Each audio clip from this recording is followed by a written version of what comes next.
मैं जीवित रहूं या नहीं रहूं, मेरी लंबी उम्र रही है, इस पर मुझे अगर गौरव किसी चीज पर है कि सारा जीवन मेरा सेवा में गया। আমি আজ এখানে আছি, কাল আমি এখানে নাও থাকতে পারি। আমি চিন্তা করি না আমি থাকি আর না থাকি। আমার দীর্ঘ জীবন। আমি এই বিষয়ে গর্ব করি যে আমার পুরো জীবন আমি মানুষের সেবায় কাটিয়েছি। আমার শেষ নিঃশ্বাস অবধি আমি এই কাজটাই করে যাব। আর যখন আমি মরে যাব, আমার প্রত্যেক রক্তবিন্দু ভারতবর্ষকে মজবুত করতে কাজে লাগবে। 30শে অক্টোবর 1984 উড়িষ্যার ভুবনেশ্বরে এই ভাষণ দেওয়ার সময় ইন্দিরা গান্ধী কখনো ভাবেননি যে আগামীকাল সত্যিই তার কাল হয়ে আসবে।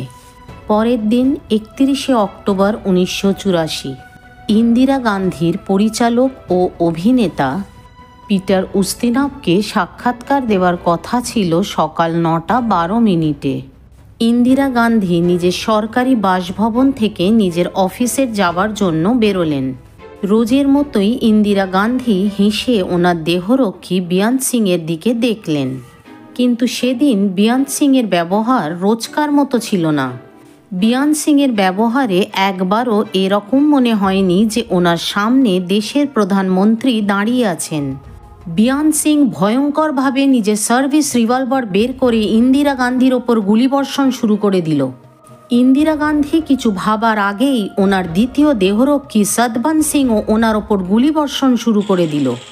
পয়েন্ট ব্ল্যাঙ্ক রেঞ্জ থেকে একবারে 30টি বুলেট ইন্দিরা গান্ধীর শরীরকে বিদ্ধ করা হয়েছিল। শরীরে এক বিন্দু জায়গাও ফাঁকা ছিল না। দেশের জন্য আমেরিকার সাথে বিরোধিতা করা নেত্রী ইন্দিরা গান্ধী আজ শেষ হলেন নিজের লোকের হাতে। অসহায় হয়ে ওখানেই লুটিয়ে পড়লেন।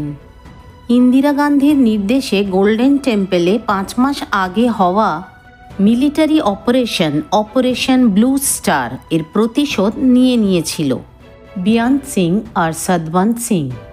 কি ছিল এই অপারেশন ব্লু স্টার? কিভাবে এই অপারেশন ব্লু স্টারের কার্যসিদ্ধি হয়? এটা কিভাবে পরিচালিত হয়েছিল এবং কিভাবে করা হয়েছিল? কেন এই অপারেশন ব্লু স্টারের পরে শিখেদের মনে ইন্দিরা গান্ধীর সম্পর্কে ঘৃণা জন্মেছিল? ইন্দিরা গান্ধী বাধ্য হয়েছিলেন এই রকম একটা মিলিটারি অপারেশন করার জন্য। 1984 সালে স্বাধীন খালিস্তানের দাবিতে পাঞ্জাবে বিচ্ছিন্নতাবাদের আগুন জ্বলছিল। ভারত থেকে বিচ্ছিন্ন হয়ে পৃথক খালিস্তান তৈরির পরিকল্পনায় শিখ সম্প্রদায়কে নেতৃত্ব দিচ্ছিলেন জারনাইল সিং ভিন্দ্রালওয়ালে।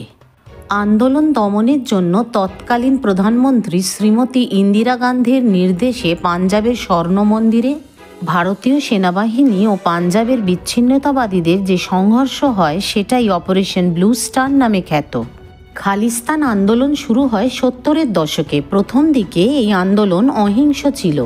শিখেদের দাবি ছিল ভারত স্বাধীনতা লাভের সঙ্গে সঙ্গে হিন্দুরা হিন্দুস্তান পেল, মুসলিমরা পাকিস্তান পেল, কিন্তু শিখেদের জন্য কোনো আলাদা রাষ্ট্র গঠন হলো না।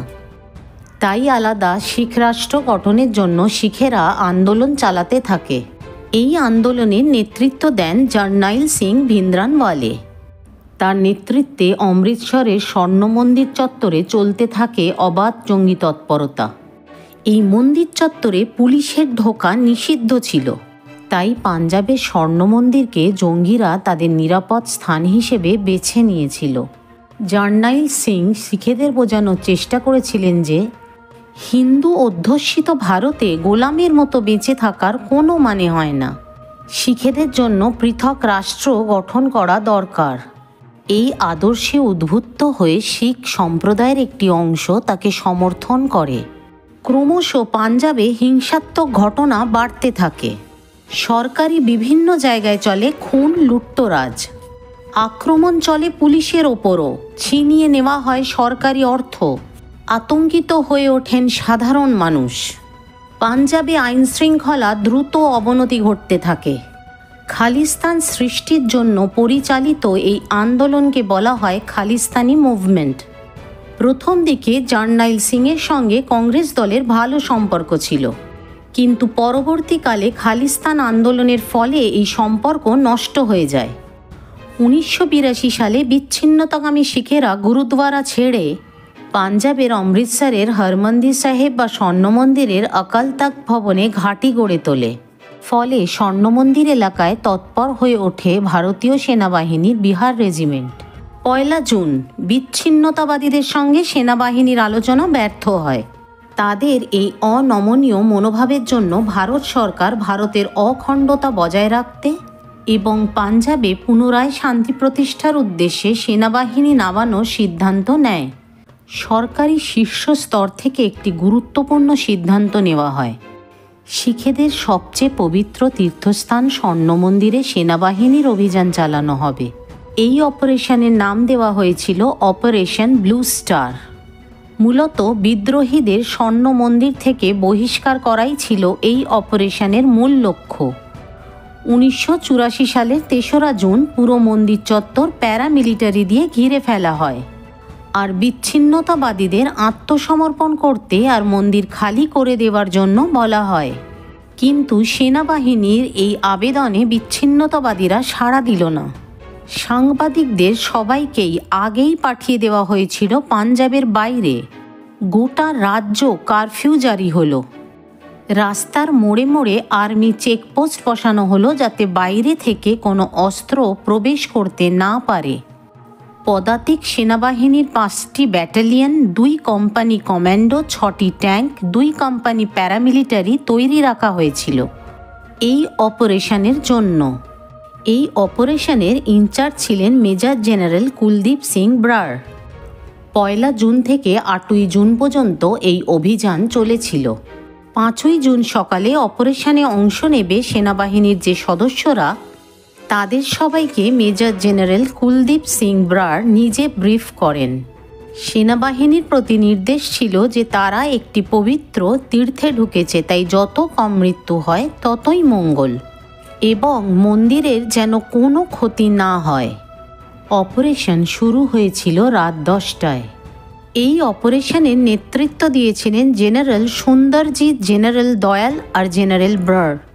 10টি গার্ড রেজিমেন্ট নিয়ে স্বর্ণ মন্দিরের উত্তরমুখী প্রবেশপথ দিয়ে ভেতরে ঢোকার চেষ্টা করতে মেশিন গানের মুহুর্মুহুর গুলির সম্মুখীন হতে হয় ভারতীয় সেনাবাহিনীকে। এমনকি ম্যানহোলের ঢাকনা খুলে গুলি ছুঁড়ে আবার ম্যানহোলে লুকিয়ে পড়তে থাকে স্বর্ণ মন্দিরের ঘাঁটি গড়ে তোলা শিখ সম্প্রদায়।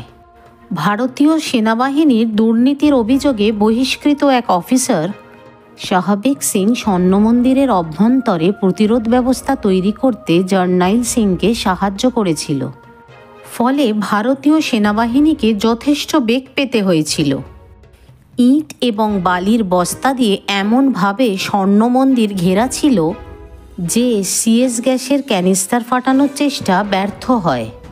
সারা রাত দুপক্ষের গুলিবর্ষণ হয়, এমনকি বিদ্রোহীরা রকেট লঞ্চার ব্যবহার করেছিল। অবশেষে 6 জুন ভোরবেলা ভারতীয় সেনাবাহিনী ট্যাঙ্ক থেকে গুলিবর্ষণ শুরু করে। কিছুক্ষণের মধ্যেই আগুন ধরে যায় অকাল তখ্ত ভবনগুলিতে। বিস্ফোরণের শব্দে ঢাকা পড়ে যায় ভেতরের গোলাগুলির আওয়াজ। ভেঙে পড়ে ইটের গাঁথনি। বেশ কিছুক্ষণ পরে ভেতর থেকে সমস্ত আওয়াজ থেমে যায়। যদিও বিদ্রোহীরা ভেতর থেকে গুলিবর্ষণ করলেও ভারতীয় সেনাবাহিনীর ওপর আদেশ ছিল স্বর্ণ মন্দিরের গায়ে যেন গুলি না লাগে এবং তারা সেই নির্দেশ যথাযথ পালন করার চেষ্টাও করেছে। কিন্তু যে ভবনগুলিতে বিচ্ছিন্নতাবাদীরা আশ্রয় নিয়েছিল সেগুলি গোলার আঘাতে পুরোপুরি বিধ্বস্ত হয়। 7ই জুন সেনাবাহিনী অকাল তখ্তে প্রবেশ করে। অকাল তখ্তের ভেতর থেকে উদ্ধার করা হয় 42টি মৃতদেহ। এর মধ্যে জার্নাইল সিং এবং শাহবাগ সিংয়ের মৃতদেহ ছিল। 8ই জুন সেনাবাহিনী একটি টাওয়ারের বেসমেন্ট থেকে 4 জন শিখকে গ্রেপ্তার করে। 10ই জুন এই অপারেশন শেষ হয়। এই অপারেশনে 83 জন ভারতীয় সেনা নিহত হয়েছিল এবং 249 জন সেনাবাহিনীর সদস্য আহত হয়েছিল। বিচ্ছিন্নতাবাদীদের মধ্যে মারা গিয়েছিল 492 জন এবং 1,500-এরও বেশি লোক গ্রেপ্তার হয়েছিল। এই ঘটনায় শুধুমাত্র ভারত নয়, সারা বিশ্বের শিখ সম্প্রদায়ের ধর্মীয় অনুভূতিতে আঘাত লেগেছিল। এই ঘটনার 6 মাস পরে 31শে অক্টোবর ভারতের তৎকালীন প্রধানমন্ত্রী ইন্দিরা গান্ধীকে হত্যা করা হয় অপারেশন ব্লু স্টারের প্রতিশোধ নেওয়ার জন্য। ইন্দিরা গান্ধী নিহত হওয়ার ফলে রাজধানী দিল্লিতে এবং দেশের অন্যান্য অংশে শিখ বিরোধী দাঙ্গা শুরু হয়ে যায়।